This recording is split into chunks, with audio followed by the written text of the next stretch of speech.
à tous. Je suis vraiment ravi de vous retrouver pour cette première soirée en fait du Conseil scientifique indépendant pour une formation sanitaire et médicale continue qui s'adresse à la fois au grand public et aux médecins désireux d'en savoir un petit peu plus sur le Covid et d'avoir des renseignements sourcés et scientifiques de manière très claire et très publique puisque finalement ça vous est offert à la fois gratuitement et il y a un retour d'information qui peut se faire au travers des questions du chat.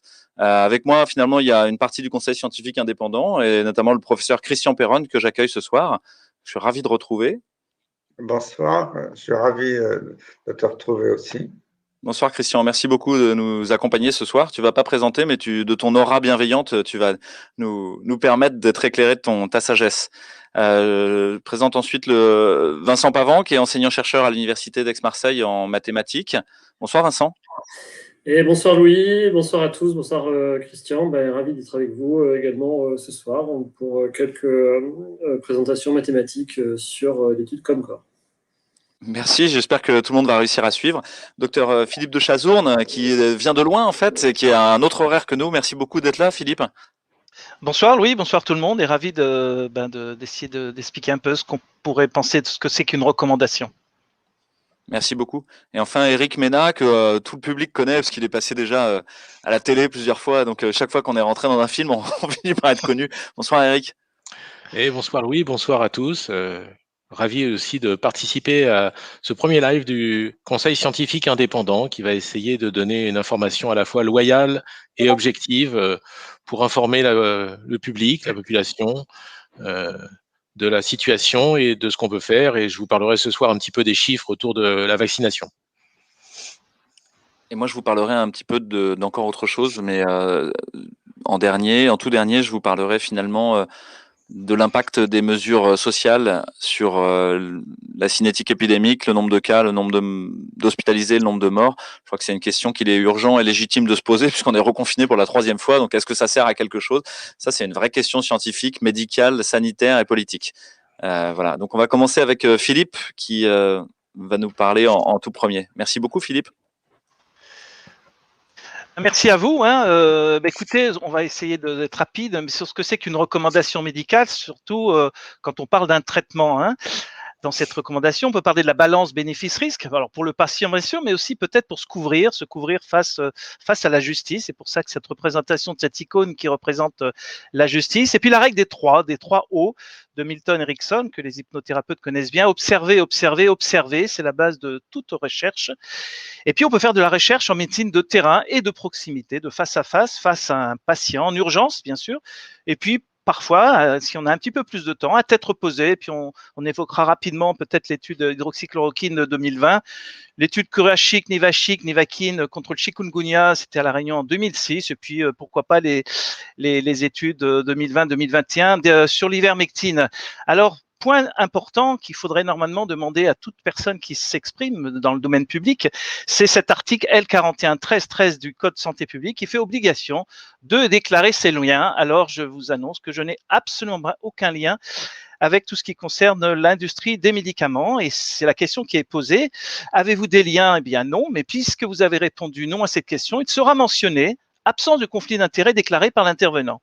Mais si j'avais répondu oui, on aurait mis invité à déclarer les éléments qui vous ont amené à répondre positivement. Et si vous n'aviez pas souhaité répondre, ce que souvent les gens ne souhaitent pas répondre, il n'aurait été mentionné pas de déclaration de conflit d'intérêt par l'intervenant, ce qui ne veut pas du tout dire qu'il y a une absence de conflit d'intérêt. Alors c'est un petit peu peut-être exprès, mais en fait ça porte à confusion.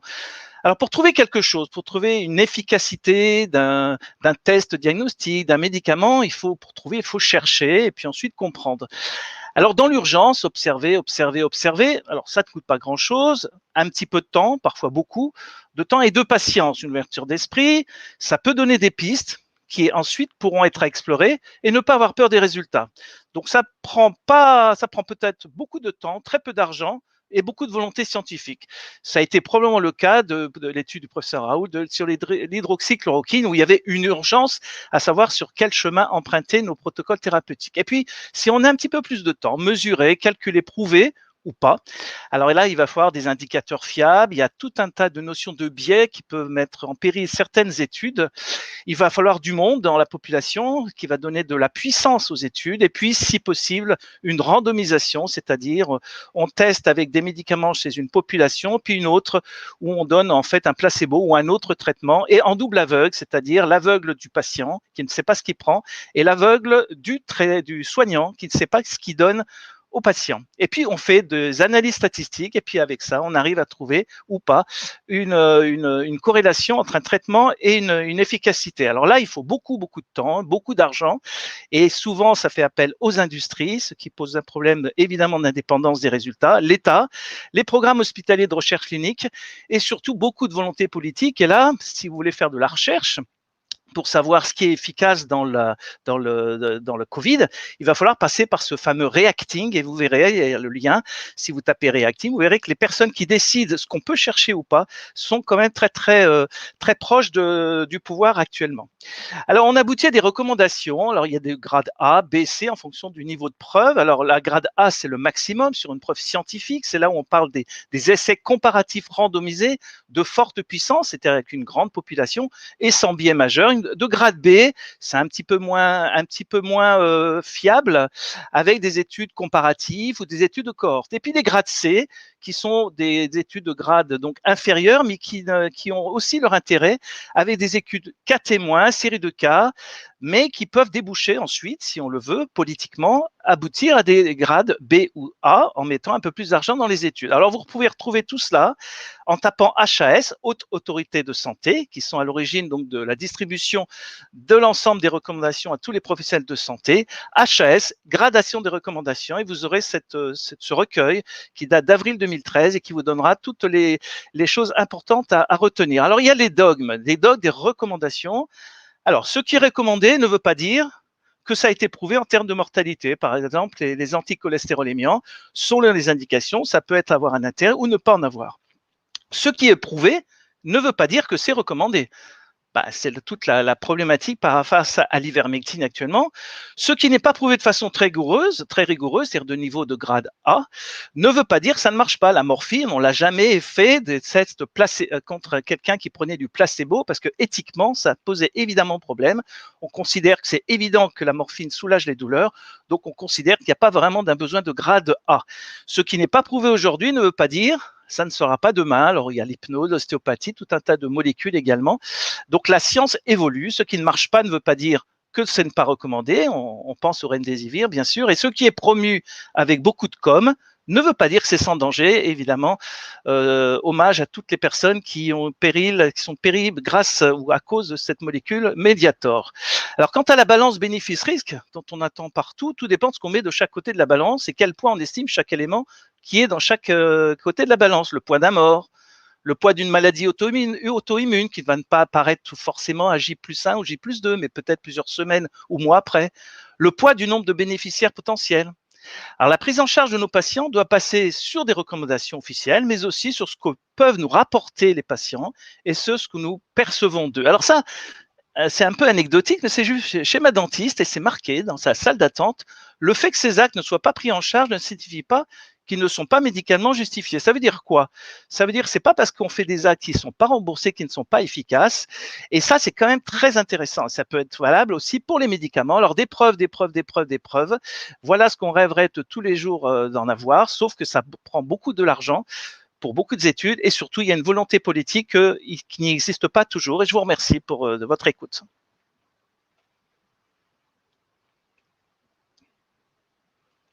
Merci beaucoup Philippe pour cette présentation sur les grades de recommandation qui nous permet peut-être de mieux comprendre en fait tout ce que le grand public entend en disant il nous faudrait des essais randomisés en double aveugle, etc.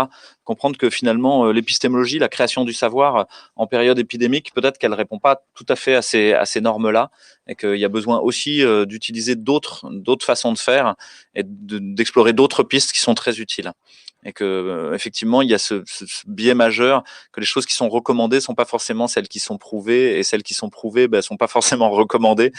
Ça c'est tout le problème entre l'articulation entre la science et l'administration finalement, la science et le politique quoi quelque part. Merci beaucoup Philippe. On va passer la parole à Eric, à Vincent je crois. pour la suite.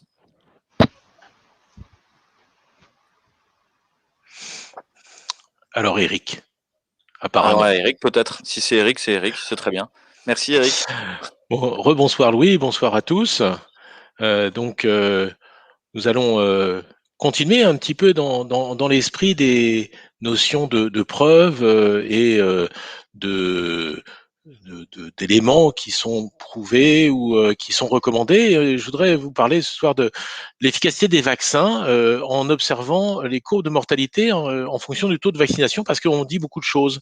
Alors vous avez certainement vu dans la presse beaucoup de titres dithyrambiques, comme vous voyez sur cette diapo, au sujet de la vaccination d'Israël. C'est vrai qu'ils ont été particulièrement performants pour arriver à vacciner une très très large part de leur population. Et au-delà de leur efficacité à vacciner, c'est l'efficacité du vaccin qui, à chaque fois, paraît vraiment très très bonne. Qu'en est-il réellement? Alors, il suffit de regarder les courbes de mortalité, je crois, pour essayer de mieux comprendre où on en est. Et si on voit cette courbe de mortalité en Israël, on se rend compte qu'effectivement, elle monte et elle redescend de façon très nette. Alors, on se dit, quel beau résultat. Sauf que si on regarde bien cette diapositive que je vous ai préparée, il s'agit là de la courbe de l'automne, à une époque où on ne vaccinait pas du tout. Et si on reprend la courbe totale avec les dates depuis mars, depuis le début du Covid, on se rend compte qu'il y a eu plusieurs pics et qu'effectivement, vous avez la courbe de mortalité à l'automne 2020 sans vaccin et maintenant la courbe de mortalité avec vaccin, et vous pouvez vous rendre compte que la courbe redescend aussi bas, et je dirais même qu'elle est descendue plus bas à l'automne 2020 sans vaccin. Alors, finalement, aujourd'hui, tout ce qu'on dit sur la vaccination en Israël est-elle liée, et cette belle courbe où on voit une très nette diminution de la mortalité depuis un mois en Israël, est-elle liée à l'évolution naturelle du virus, comme on l'a pu le voir à l'automne, ou au vaccin? On va essayer de voir d'autres pays pour essayer d'en savoir un peu plus. Et je vous ai mis ici le taux de vaccination dans quelques pays que j'ai choisis de façon bien sûr pas du tout arbitraire, avec trois pays qui vaccinent peu, la France, l'Espagne et le Portugal, trois pays qui vaccinent beaucoup, plus la Hongrie, la Serbie en Europe et le Chili qui a dépassé 35% de sa population vaccinée. Vous voyez que les deux autres pays qui vaccinent beaucoup, c'est l'Angleterre et Israël, j'y reviendrai. Alors, si on regarde l'évolution de la mortalité dans les pays qui vaccinent peu et qu'on compare à Israël. Alors oui, Israël est en vert, attention, et en rose, rouge, cette courbe en U, ou plutôt en dôme, en U inversé, c'est le Portugal. Le Portugal, ils ont eu une énorme épidémie juste après les fêtes, avec une mortalité qui a augmenté, puis qui a rediminué assez rapidement. Et on se rend compte qu'aujourd'hui, le Portugal a une mortalité inférieure à Israël, et pourtant, il ne vaccine pas, ou très peu. Alors, que penser de ces comparaisons de chiffres entre des pays qui vaccinent et qui ne vaccinent pas? Voyons maintenant les pays, à part Israël, qui vaccinent beaucoup. Alors, nous avons le début de la vaccination en Hongrie, en Serbie et au Chili. Et vous voyez que depuis que l'on a commencé la vaccination dans ces trois pays, et je dirais que dans ces pays, vous avez vu, on vaccine beaucoup, beaucoup plus qu'en France, 2 à 3 fois plus qu'en France. Et bien pourtant, la mortalité ne cesse d'augmenter depuis le début de la vaccination. Elle avait même en Hongrie tendance à diminuer depuis qu'il y a de plus en plus de vaccins et de gens vaccinés. Vous voyez qu'elle remonte. Et ça, c'est évidemment quand même interpellant de se dire que des pays qui vaccinent beaucoup ont une mortalité qui ne cesse d'augmenter. Est-ce que c'est lié à la vaccination? Probablement pas. C'est l'évolution naturelle du virus avec probablement une inefficacité du vaccin, en tout cas pour l'instant. Et on peut comparer à l'autre pays qui vaccine énormément, vous le savez, c'est l'Angleterre, c'est l'exemple pour l'Europe. L'Angleterre, c'est un pays formidable, il vaccine beaucoup. Mais si vous regardez bien cette courbe, vous vous rendez compte que au printemps 2020, il n'y avait pas de vaccin, il y a eu un pic et on a eu une baisse de la mortalité relativement rapide ensuite à la fin du printemps, et qu'avec le vaccin, on a exactement la même courbe. Et si vous regardez bien, la courbe de mortalité a baissé tout autant et s'est pratiquement annulée pendant l'été. C'est l'évolution naturelle du virus. Donc, l'évolution actuelle de la courbe de mortalité en Angleterre est-elle liée au vaccin ou est-elle liée à l'évolution naturelle, physiologique du virus? On peut se poser la question, mais en tout cas, une chose est sûre, personne à ce stade ne peut conclure à l'efficacité des vaccins en se référant aux chiffres de mortalité. Donc je crois qu'il faut être très prudent. Nous ne savons pas ce que ça pourra donner à moyen terme. Seules les courbes d'évolution à l'automne nous diront si effectivement les pays qui ont le plus vacciné auront des meilleurs chiffres ou si finalement on observe actuellement uniquement une évolution physiologique du vaccin, du virus, totalement indépendante de la vaccination. Alors je vous donne rendez-vous pour une prochaine capsule vidéo quand nous aurons des chiffres un peu plus complets. Merci bien. Merci beaucoup Eric, c'est extrêmement important cette question-là, puisque finalement le vaccin a été présenté comme la sortie de crise par toutes les autorités sanitaires de tous les pays du monde quasiment, et on se rend compte que non, c'est pas si clair que ça. Et finalement, ça a déjà été souligné par les vétérinaires qui de manière assez unanime ont dit nous on connaît par cœur les infections à coronaviridés dans les cheptels, on a essayé de vacciner, ça marche pas.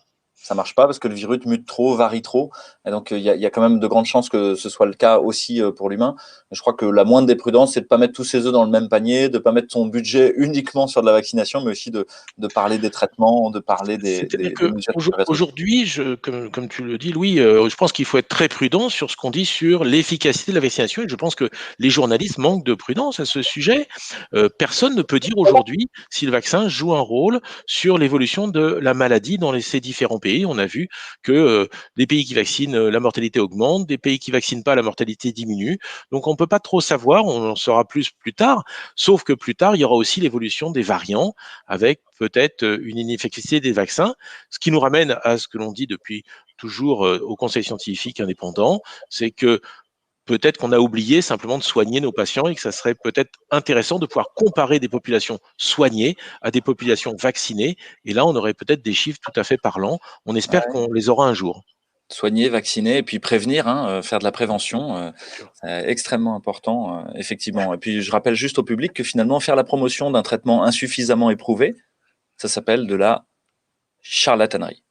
Et donc, faire la promotion d'un vaccin qui serait insuffisamment éprouvé, voilà, ça s'appelle de la charlatanerie dans le langage du Conseil de l'Ordre, et je crois que c'est même quelque chose qui est passible de certaines peines. Voilà. Donc, on va passer la parole à Vincent d'un regard plus scientifique, peut-être plus mathématique, chose qui nous éclaire, parce qu'on vit dans un monde de nombres et de chiffres depuis un an. La gouvernementalité par les nombres, finalement, tout ce qui décide de votre destin, c'est combien il y a de morts, combien il y a de gens en réanimation, etc. Et il y a besoin qu'on puisse y voir un petit peu plus clair. Donc Vincent, avec son regard affûté de mathématicien sur l'épidémiologiste, va nous aider. Merci Vincent. Oui, merci Louis. Donc, on va augmenter un petit peu dans le niveau de preuve, effectivement, dans la mesure où on va prouver mathématiquement, puisque ce qui est bien en mathématiques, c'est qu'on peut prouver les choses de manière très très rigoureuse et assez définitive, que l'étude Comcore donc est une étude tout à fait frauduleuse, un petit peu comme ceux qui nous regardent peut-être l'ont su du Lancet.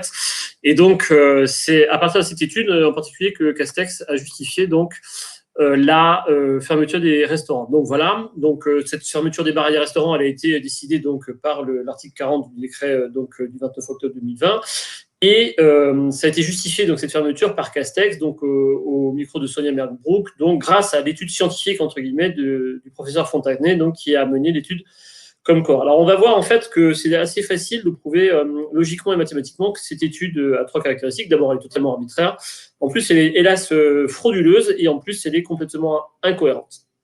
Alors, pourquoi et comment ça marche, l'étude Comcore? Alors, c'est ce qu'on appelle une étude par comparaison, c'est-à-dire que vous prenez une population de gens qui sont malades, c'est la cohorte des cas. Vous choisissez un autre échantillon de personnes ce qu'on appelle la cohorte des témoins.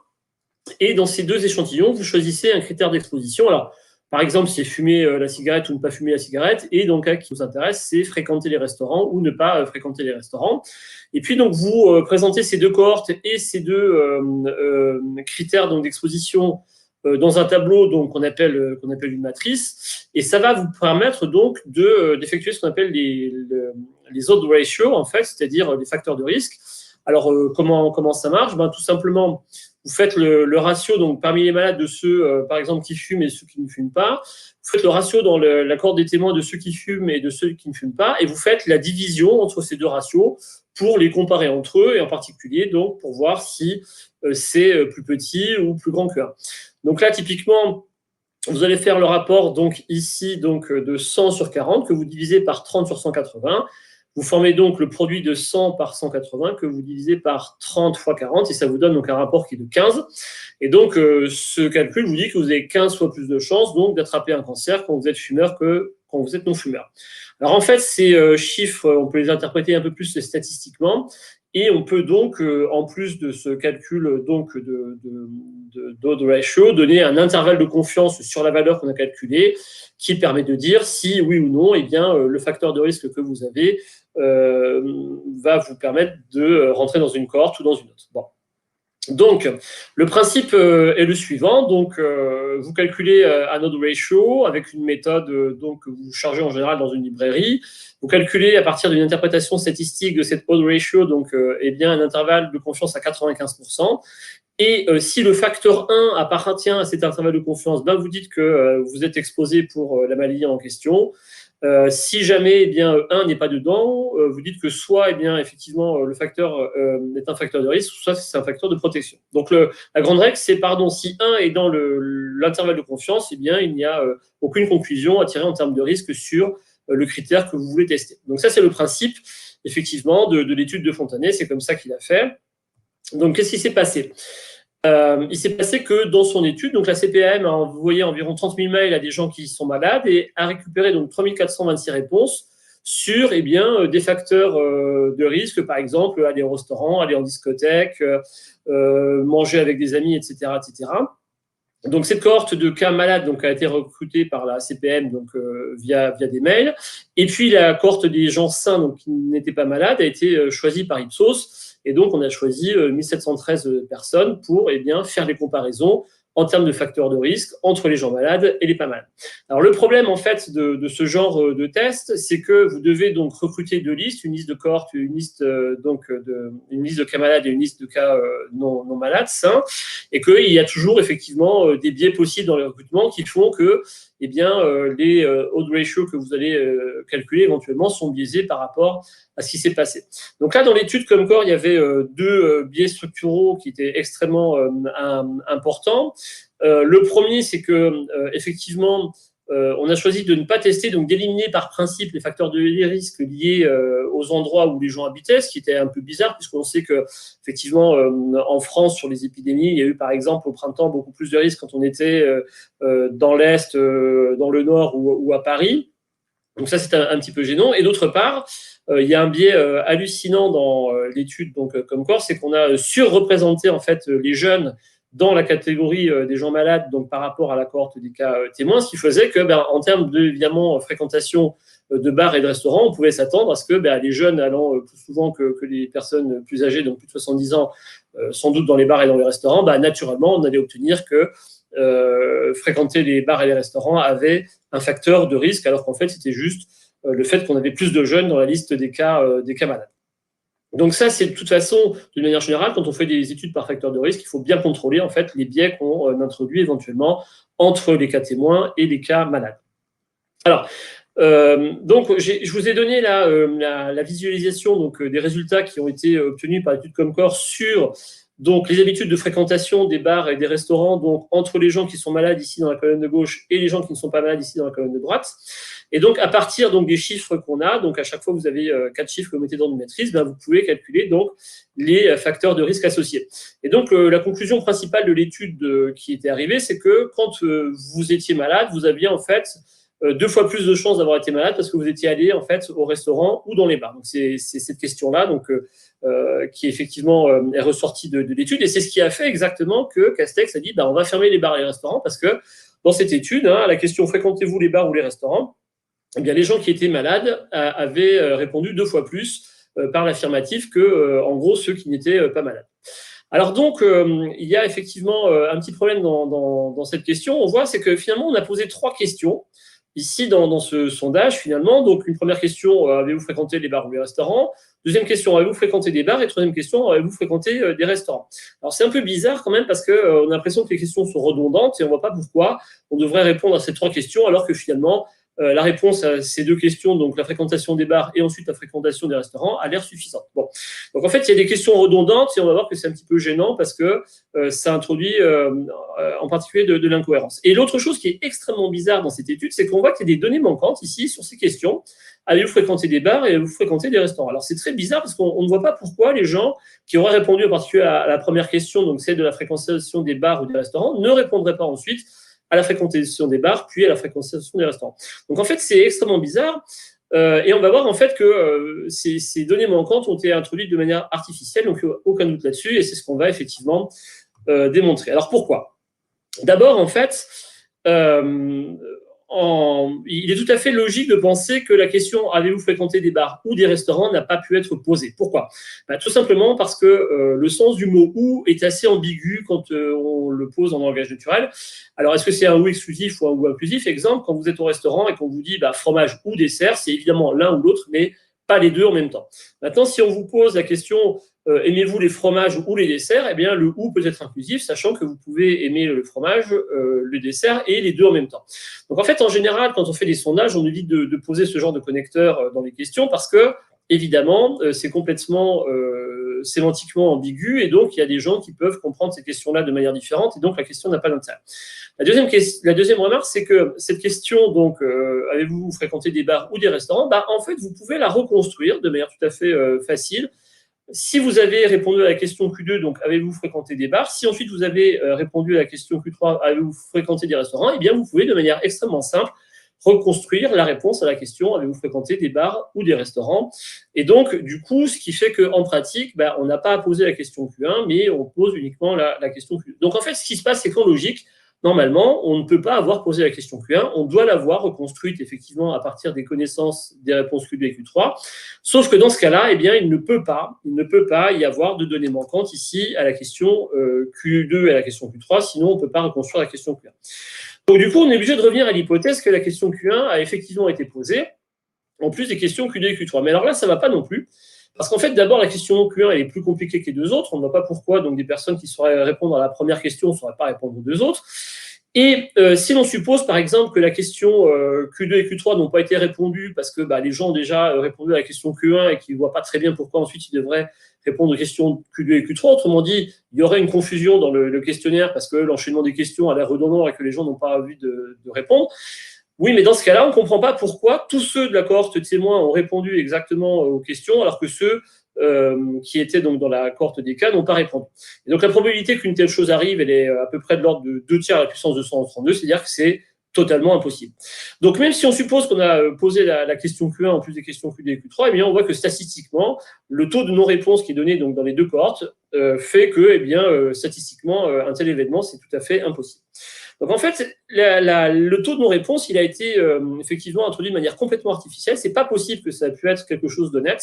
Soit qu'on a reconstruit la question Q1 à partir de Q2 et Q3, soit qu'on a effectivement posé la question Q1 en plus de la question Q2 ou Q3. Il y a des choses qui sont rigoureusement impossibles du point de vue mathématique. Alors pourquoi en fait on a tenté manifestement d'introduire des non-réponses de manière artificielle? À quoi ça sert? Eh bien, vous allez voir, ça sert à essayer de cacher l'incohérence majeure qu'il y avait dans l'étude et qui était en fait la suivante. Alors, si vous avez de manière honnête la réponse à vos questions, j'ai fréquenté les bars ou les restaurants, j'ai fréquenté les bars, j'ai fréquenté les restaurants, vous pouvez reconstruire de manière tout à fait mathématique et logique la réponse à la question, avez-vous fréquenté les bars et les restaurants? En effet, pour cela, il suffit juste d'utiliser la formule qu'on appelle le cardinal, qui dit que le cardinal de la réunion, c'est la somme des cardinaux moins le cardinal de l'intersection.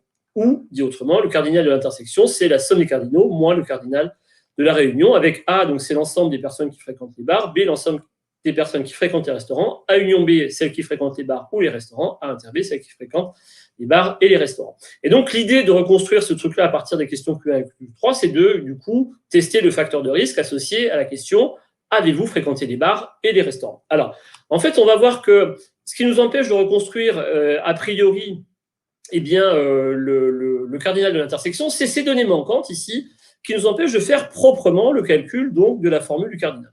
Alors en fait, comme je vous l'ai dit tout à l'heure, il est impossible que des gens qui aient répondu à la question ici Q1 n'aient pas répondu effectivement à la question Q2 et à la question Q3.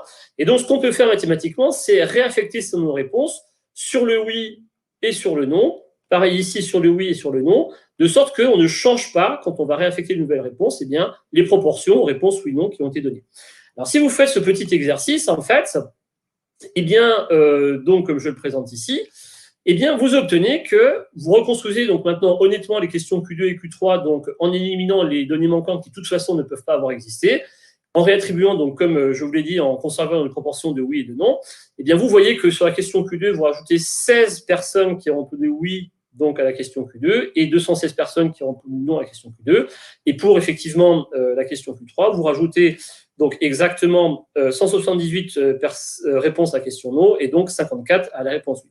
Et donc, ce faisant, maintenant, comme vous avez pour chaque cohorte eh bien, les réponses oui-non aux questions Q1, Q2, Q3, vous pouvez maintenant reconstruire facilement eh bien, la question, effectivement, Q4, avez-vous fréquenté les bars et les restaurants, et vous obtenez donc cette répartition. Et cette répartition, donc maintenant, vous pouvez lui calculer un petit odd ratio, donc à 95%, et qu'est-ce que vous voyez ? Vous voyez que le nombre 1 est dans l'intervalle de confiance à 95% donc, de ce facteur de risque, ce qui veut dire donc tout simplement qu'il n'y a aucun risque d'après l'étude Comscore, eh bien, de fréquenter les bars et les restaurants. Alors ça, évidemment, c'est impossible, parce que si effectivement vous pensez qu'il y a des risques de fréquenter les bars ou les restaurants, alors il devrait y avoir encore plus de risques de fréquenter les bars et les restaurants. Hélas, le calcul mathématique montre que ce n'est pas le cas. Et donc, ce qui empêche, en fait, dans cette étude de reconstruire exactement, avec aucune incertitude, eh bien, le facteur de risque associé à la question des bars et des restaurants, c'est justement ces fameux 232 nos réponses donc aux questions Q2 et Q3 dans la cohorte des cas, mais on a vu que ça, c'était absolument impossible du point de vue logique, et donc ça veut bien dire en fait qu'on a bidonné, et j'affirme ici qu'on a bidonné sciemment en fait ces réponses-là, pour empêcher la reconstruction donc, de la question sur le et, qui montrait que, eh bien, de toute façon, l'étude était totalement incohérente, il n'y a manifestement pas de risque particulier à fréquenter les bars, les restaurants, puisque le facteur de risque associé à la question Q4, lui, contient évidemment le nombre 1. Voilà. Donc, j'en ai fini. Et donc, je vous remercie d'avoir écouté tout ça.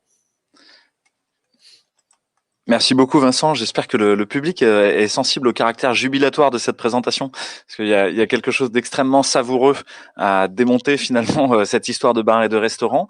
Cette étude Comscore a été faite par Jérôme Fontanet, c'est bien ça Vincent ? Arnaud Fontanet, oui. Arnaud Fontanet, pardon. Arnaud Fontanet, donc membre du conseil scientifique. Membre du conseil scientifique national. Oui. Pas national, du conseil scientifique indépendant, hein, mais du conseil scientifique. Non, il n'aurait jamais sa place dans le conseil scientifique. Serait-il possible, on pourrait poser cette question, qu'un membre du conseil scientifique ait commis une étude frauduleuse ? Je vous laisse la question en suspens et je laisse les gens re-regarder cette présentation fascinante que tu nous as fait, parce que vraiment, je crois qu'il faut la goûter dans toute sa saveur, surtout les restaurateurs et les tenanciers de bars qui pourront la méditer longuement sur à quoi tiennent nos libertés. Le diable est dans les détails, hein. À quoi tiennent nos libertés. Donc, je vais maintenant, moi, vous présenter quelque chose. Voilà, Arnaud Fontanet, merci. On le voit souvent à la télévision sur BFM en compagnie des chroniqueurs célèbres. Donc, c'est mon tour de vous présenter quelque chose. Je vais vous parler des interventions non pharmaceutiques ou des mesures de restriction sociale. Qu'est-ce que c'est ces trucs-là ? C'est finalement tout ce qui ne concerne pas les médicaments, tout ce qui ne concerne pas la prise en charge médicale. C'est finalement le fait d'être confiné ou d'avoir des fermetures de bars et restaurants ou bien des couvre-feux à 18h ou toute autre restriction sociale, quelle qu'elle soit. Est-ce qu'elles ont un impact sur l'épidémie de Covid ? Extrêmement important, actuel, de se poser la question, parce que nous sommes en plein 3e confinement. Alors on peut se dire, bon, on peut se tromper une fois, peut-être qu'on peut se tromper 2 fois, hein, on peut se tromper 3 fois. Est-ce que ça aurait vraiment un sens, quoi ? Donc je crois qu'il est urgent de se poser la question de manière scientifique, médicale et sanitaire, et politique aussi, de savoir, mais pourquoi donc sommes-nous confinés ? Alors, je peux vous dire en préambule, et je crois que c'était le cas pour tous les gens qui étaient avant, et parce que finalement, c'est un des critères pour nous de prendre des gens au conseil scientifique indépendant, c'est que j'ai pas de conflit d'intérêt dans le Covid-19. Sur la base de Transparence Santé, j'ai 450 € qui sont déclarés et rien à voir avec le Covid-19. Et finalement, je crois que c'est un des éléments clés que vous devez avoir en tête pour le grand public comme pour les médecins, c'est qu'aujourd'hui, la boussole à dire le nord de la science et de la médecine est cassée. Elle est cassée par un niveau de corruption absolument phénoménal, de corruption systémique absolument phénoménal. Alors, qu'est-ce que je peux vous dire en premier sur cette histoire ? C'est que vous pouvez retrouver sur www.reinfocovid.fr le texte entier finalement de ce que je vous présente ce soir, qui est le fruit d'un travail collectif extrêmement important et fécond, qui nous permet d'essayer d'avoir de l'intelligibilité sur la réalité. faut comprendre d'abord que certains ont dit que finalement les confinements avaient sauvé des vies, avaient diminué le RT, c'est-à-dire finalement cet indice de reproduction de la maladie, de transmissibilité de la maladie. Il avait diminué de plus de 85% et qu'il y avait des millions de morts qui avaient été heureusement épargnés grâce au confinement. Sur quoi que sont basées ces assertions-là? On peut regarder l'étude de Flaxman, qui est une des plus connues et qui a fait grand bruit dans Nature l'année dernière, en 2020. Elles sont basées sur l'idée de comparer un modèle mathématique qui prévoit ce qui se serait passé avec la réalité de ce qui s'est passé. Et ensuite de dire, regardez, on a quand même bien économisé par rapport à ce qui se serait passé. Mais qu'est-ce qui se serait passé? Finalement, c'est basé sur des prévisions désastreuses. Là, je vous ai mis une sorte d'oracle de Pity où tout le monde attend comme ça de nous dire qu'est-ce qui se serait passé à la Pity. C'est un peu ce qu'on a fait avec les ordinateurs. C'est des modèles qui sont générés informatiquement, mais qui sont non testés, qui sont non critiqués, qui sont empiriquement non valables. Et Vincent pourrait nous en dire quelque chose la prochaine fois éventuellement. Mais le modèle de Flaxman notamment est basé sur l'idée que le RT, finalement, c'est-à-dire cet indice de contamination, ne varierait qu'en fonction des mesures sociales et des confinements, qu'il n'y aurait pas d'autres facteurs qui soient finalement impactants pour cette variable. Mais ça, on sait qu'empiriquement, c'est complètement faux. Qu'au cours d'une épidémie, le RT diminue naturellement, en fait, au fur et à mesure de l'immunité collective. Et donc, c'est quelque chose qui est empiriquement absolument faux et non fondé. Donc déjà, il y a un premier axiome dans ces études qui est faux. Le deuxième axiome, c'est que le RT serait homogène. Ça veut dire que tout le monde aurait le même niveau de transmissibilité et tout le monde serait au même niveau de recevabilité de la maladie. On sait bien que c'est pas vrai. Il y a des gens qui sont plus disséminateurs que d'autres et d'autres qui sont plus sensibles que d'autres à la maladie. Cette hypothèse d'homogénéité, elle est basée sur les travaux de Kermack et McKendrick de 1927. Donc là, il faut bien que vous regardiez en face que ces modèles épidémiologiques qu'on vous vante comme le fin du fin de l'informatique et de l'ère numérique sont basés sur des modèles qui datent du siècle dernier, d'il y a presque 100 ans, et qui sont absolument obsolètes et absolument faux dans leur validation empirique. D'ailleurs, un auteur qui s'appelle Colombo, qui a assoupli les hypothèses d'homogénéité et qui n'a pas du tout trouvé les mêmes résultats, et qui a trouvé qu'il y avait un impact qui était bien moindre que celui qui avait été annoncé. D'autre part, dans cette étude de Flaxman, il y a l'idée que la durée entre la contamination et les décès, qui est en médiane de 23 jours, finalement n'est pas considérée. C'est-à-dire qu'il y a pas, on considère pas l'hypoxémie heureuse, on considère pas tout ce temps-là entre le moment où on a la maladie et le moment où on en meurt. Or, c'est ça la réalité de ce qui se passe. Lui ne regarde pas ça et considère que si on a la maladie, on en meurt. Et donc, finalement, les délais ne sont pas les bons quand il regarde quand est-ce qu'on a mis le confinement en route et quand est-ce que la mortalité se met à baisser. Puis, vous avez des petites choses amusantes dans cette étude, notamment le fait que pour la Suède, par exemple, qui est un pays qui n'a pas confiné, mais qui, en revanche, a interdit certains événements publics, cette interdiction d'événements publics compte dans la diminution du RT en Suède, alors même que dans tous les autres pays, cette mesure-là n'est pas compté comme impactant le RT. Donc, il y a vraiment quelque chose qui ne va pas sur les modèles mathématiques. Et finalement, on constate ensuite, en dehors de cette comparaison entre modèles mathématiques et réalité, quand on constate la réalité 2 à 2 entre des pays différents qui ont eu des politiques différentes, ça c'est une comparaison empirique finalement, grâce à la biodiversité des réactions sociales et politiques au sein des différents pays, que finalement il ne s'est pas du tout passé la même chose.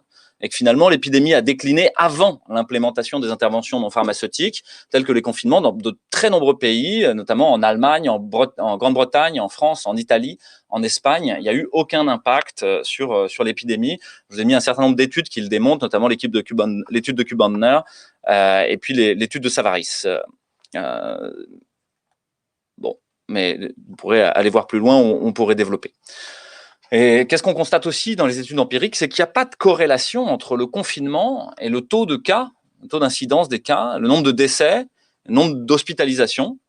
On n'a jamais réussi à mettre en évidence finalement que ce soit lié aux mesures, aux interventions non pharmaceutiques différentes. Donc finalement, c'est-à-dire qu'entre des pays qui auraient confiné beaucoup ou pas beaucoup, on ne retrouve pas tellement de différence. L'étude dont vous avez déjà entendu parler, c'est celle de Toussaint et Alter, c'est celle de Ioannidis, c'est celle de Ben David, c'est celle de Savaris. Finalement, vous avez un certain nombre d'études qui démontrent que quel que soit ce qui a été fait, il n'y a pas de différence en fait. Et que ces mesures sociales ne sont pas le déterminant majeur de la mortalité, de l'hospitalisation. La conclusion, c'est quoi? C'est que les mesures sociales n'ont pas d'effet sur la dynamique épidémique. Et c'est du bon sens. Vous ne pouvez pas arrêter une épidémie virale. C'est comme essayer d'arrêter la mer avec vos bras ou d'arrêter une rivière avec une cuillère. C'est pas possible en fait. Donc il n'y a pas d'effet sur la dynamique épidémique, sur le RT. Il n'y a pas d'effet sur les cas. Il n'y a pas d'effet sur les hospitalisations. Il n'y a pas d'effet sur les décès. Donc quand on fait peser à la société le nombre d'hospitalisations en réanimation, le nombre de décès, le nombre d'hospitalisations, et qu'on leur dit c'est votre faute, on doit vous empêcher de vivre, en fait, ça n'est pas démontré par la science. D'autre part, on peut imaginer, si on doit donner des pistes, essayer de proposer une politique sanitaire alternative, parce que c'est notre but au sein du Conseil scientifique indépendant, c'est non seulement de critiquer de manière intelligente et scientifique ce qui a été fait, mais c'est aussi de proposer autre chose, parce qu'il faut prendre soin des gens autour de nous, parce qu'on est là pour soigner, parce qu'on est là pour que les gens aillent bien. Et là-dessus, on va se rejoindre, quels que soient les groupes, quelles que soient les idéologies, quelle que soit la façon dont on pense. Je crois qu'on cherche tous le bien commun. Et ce qu'il apparaît, c'est que les mesures sociales ciblées sur des populations à risque, c'est-à-dire les gens qui ont une hypertension, un diabète, une obésité, qui sont de plus de 65 ans, ou qui ont des comorbidités importantes, c'est-à-dire des maladies en même temps, finalement, si on cible ces mesures-là sur ces patients-là qui sont très à risque de faire des formes graves, ce serait beaucoup plus efficace et moins délétère pour le groupe. Et ensuite, évidemment, il y a les mesures sociales, on en a parlé, et on a montré qu'elles servaient à rien, mais les mesures médicamenteuses, organisationnelles, elles, peuvent améliorer l'évolution épidémique, les cas, les hospitalisations et les décès. Les mesures médicamenteuses, c'est évidemment le traitement ambulatoire précoce dont on a déjà parlé à plusieurs reprises, dont on vous reparlera, parce qu'il faut que vous en soyez au courant, vous citoyens, vous médecins, vous citoyens pour aller invectiver les médecins et leur dire, mais bon, alors qu'est-ce qu'on fait, quoi? Moi, j'ai entendu parler de ça et que ça les fasse réfléchir. Et vous savez que c'est ce qui s'est passé dans le VIH. Les médecins étaient prolétarisés, simplement, ils n'avaient plus de savoir et ils n'étaient pas capables d'avoir le savoir. Parce que passant leur journée à lire ce que disait la NSM, la HAS, l'ARS, qui finalement était basée sur des données fausses et incomplètes, ils ne savaient pas tellement ce qu'il fallait faire. Or, eux, les patients cherchaient pendant ce temps. Et c'est eux qui ont appris à leurs médecins comment soigner la maladie. Je crois que c'est ce qui va se passer aussi pour la Covid. Il y a quelques médecins qui font le travail d'aller voir la littérature scientifique de manière exhaustive et pas simplement en faisant ce qu'on appelle du cherry picking, c'est-à-dire de choisir ce qui nous arrange. Non, quand on regarde de manière exhaustive et qu'on essaie de faire le tri entre celles où il y a des conflits d'intérêts et celles où il n'y en a pas, on se rend compte que finalement, il y a des choses à faire, des choses extrêmement efficaces, comme ces mesures médicamenteuses, mais aussi organisationnelles. Organisationnelles, j'entends par là la mise en place de filières de soins, de parcours patients. Et là, les ARS sont friands de ces choses-là, c'est-à-dire comment accompagner le patient depuis ses premiers symptômes, son diagnostic, le traitement qu'on lui met en route, la surveillance en ville, et ensuite peut-être son hospitalisation en réa, et derrière, le retour à la vie normale le plus rapidement possible. Et de même, accompagner les gens qui auraient des Covid longs. Parce que finalement, il y a moyen de faire de manière beaucoup plus optimale et efficace, sans travailler en silo, puisqu'actuellement, les réanimations travaillent en silo, les services d'hospitalisation travaillent en silo, les médecins de ville ne voient pour certains, pas les patients, parce que les patients, on leur a dit restez à la maison et bonne chance. Et ça, c'est pas correct. Donc voilà, mais merci beaucoup. Encore une fois, à quoi tiennent nos libertés, hein. Je crois qu'on peut tous se retrouver maintenant pour conclure. On était un petit peu plus long que prévu, mais c'était intéressant. Vincent, Christian, Philippe, Eric, peut-être un petit mot de la fin pour dire au revoir à nos auditeurs. Oui. Ça vous va? Moi, je dis que pour avancer en politique de santé publique, il faut se baser sur la science, il faut se baser sur les retours de terrain en France et dans tous les pays.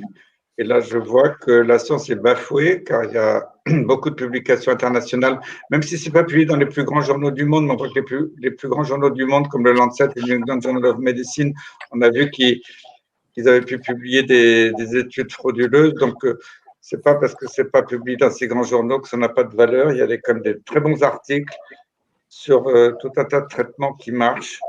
Et puis, il y a le retour de terrain quand on compare les différents pays. Donc, nous, en tant que conseil scientifique indépendant, on doit montrer que la science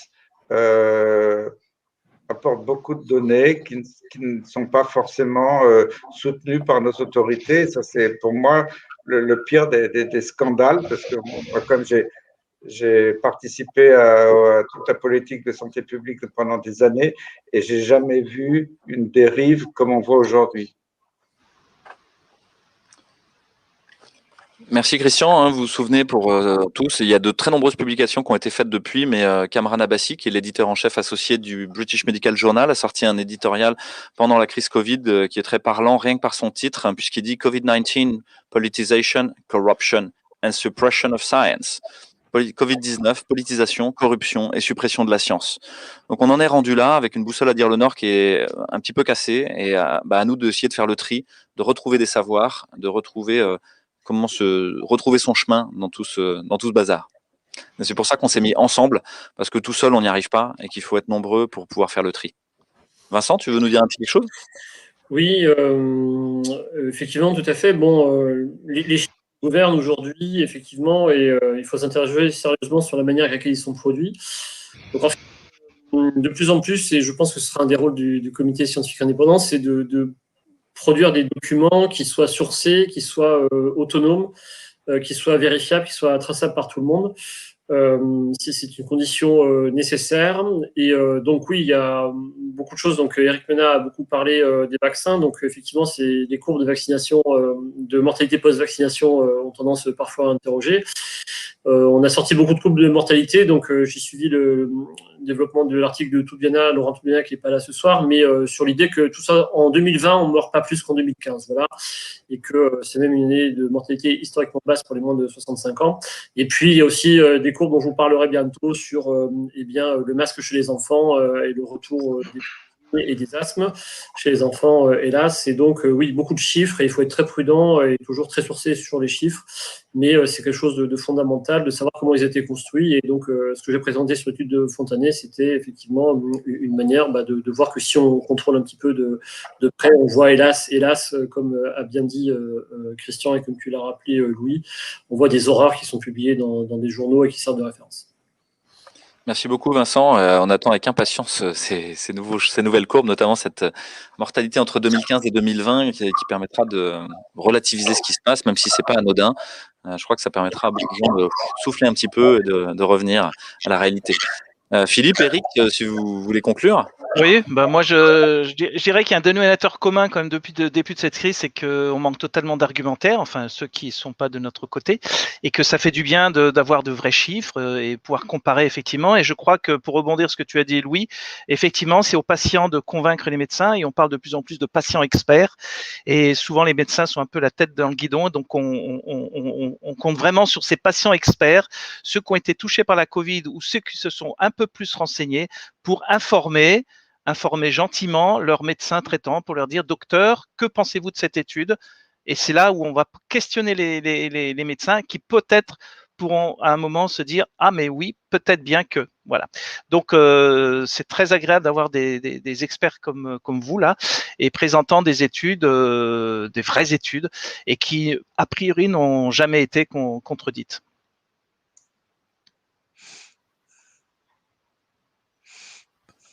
Merci beaucoup, Eric. Je te laisse la parole.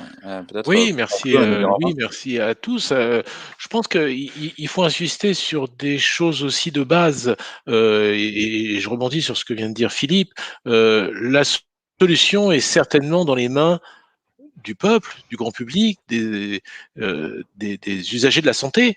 Il faut bien comprendre que, au-delà des études qui doivent être rigoureuses et lues de façon globale, comme vous l'avez tous montré, il faut retrouver aussi du bon sens.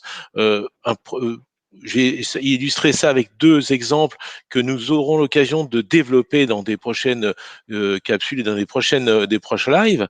C'est les tests.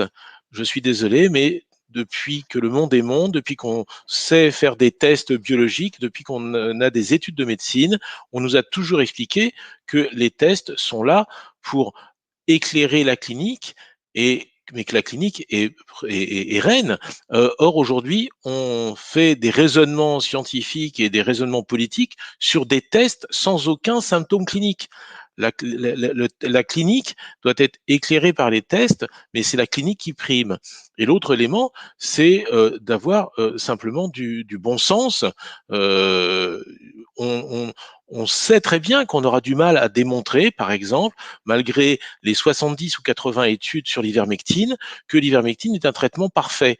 Mais personne n'a demandé à ce que l'ivermectine soit un traitement parfait. Mais le bon sens, c'est de se dire, entre un traitement comme l'ivermectine, que l'on connaît depuis des décennies, qui n'a aucun effet secondaire et qui a manifestement une efficacité, même si elle est modérée. Supposons qu'elle soit que modérée dans le Covid. Face à cette ivermectine, il n'y a rien.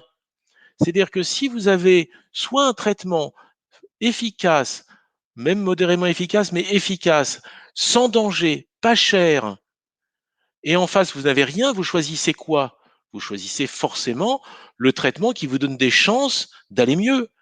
Eh bien non, on n'a choisi rien. On a choisi de laisser les gens chez eux et à ne pas se soigner et en espérant, en priant qu'ils se guérissent tout seuls. C'est une aberration vis-à-vis du bon sens. C'est une totale folie. Et au-delà, encore une fois, d'études scientifiques randomisées avec des chiffres parfaits. Le bon sens veut qu'on soigne des gens malades avec les meilleurs traitements dont on dispose, même s'ils n'ont pas fait la preuve d'une efficacité absolue. L'ivermectine ne va pas guérir tout le monde, mais elle guérira toujours beaucoup plus de gens que rien. Et c'est ça le bon sens. Et c'est ça que doivent demander les patients. Ils doivent demander à être pris en charge médicalement comme ils en ont le droit. Au-delà, j'ai envie de dire, des bagarres de chiffres et de scientifiques. Revenons à notre pratique, c'est-à-dire la clinique. Est-ce que les gens sont malades ou pas? S'ils sont pas malades, ce sont pas des malades. Il faut arrêter de les mettre dans les courbes des malades. Et deuxièmement, quand ils sont malades, il faut les soigner. Voilà, c'est ça le bon sens. Et c'est ce qu'on essaie de développer, évidemment, dans ce conseil scientifique indépendant. C'était une vision vraiment loyale, bienveillante et objective vis-à-vis d'une maladie, je suis désolé, aujourd'hui, qu'on sait prendre en charge. On le fait, on est nombreux à le faire. On est des milliers de médecins en France à prendre en charge cette maladie. Moi, je le fais au quotidien. J'ai la chance, ou peut-être que c'est grâce aussi au traitement, d'avoir eu 0 décès dans ma clientèle. Donc, Merci beaucoup, Eric. on peut vraiment faire mieux. Merci beaucoup, Eric. Effectivement, cliné en grec, c'est le lit du malade. Hein. C'est donc cette invitation que tu nous donnes de revenir au réel, hein, de revenir au malade lui-même avant d'être dans des chiffres, dans des courbes frelatées, frauduleuses ou compliquées. Et finalement, ce soir, on a sourcé l'intégralité de ce qui a été dit. Nous avons délivré une information claire, loyale et appropriée, conforme aux données acquises de la science, pour que le patient puisse faire un choix libre et éclairé. Nous sommes en plein dans le code de déontologie. Déon en grec, c'est ce que je dois faire. Nous sommes en plein dans ce que nous devons faire et ce que tous les médecins doivent faire. Merci à tous. On se retrouve la semaine prochaine, en fait, pour le jeudi soir prochain. Et il y aura une séance de questions du public où vous serez invités à nous mettre au défi, à nous mettre sur le grill, à voir si vraiment ce qu'on a dans le ventre et si ce qu'on dit tient la route. Donc, invitez vos amis, invitez vos copains pour venir nous voir. Ce soir, c'était le galop d'essai, donc ce sera qu'une rediffusion. Et puis, on rediffusera chacune des séquences une par une au long de la semaine pour que vous puissiez les regarder par petits bouts dans votre voiture ou les écouter en podcast, pour que vous puissiez les transmettre à votre médecin chéri et préféré. Voilà. Bonsoir à tous. Merci. Bonsoir.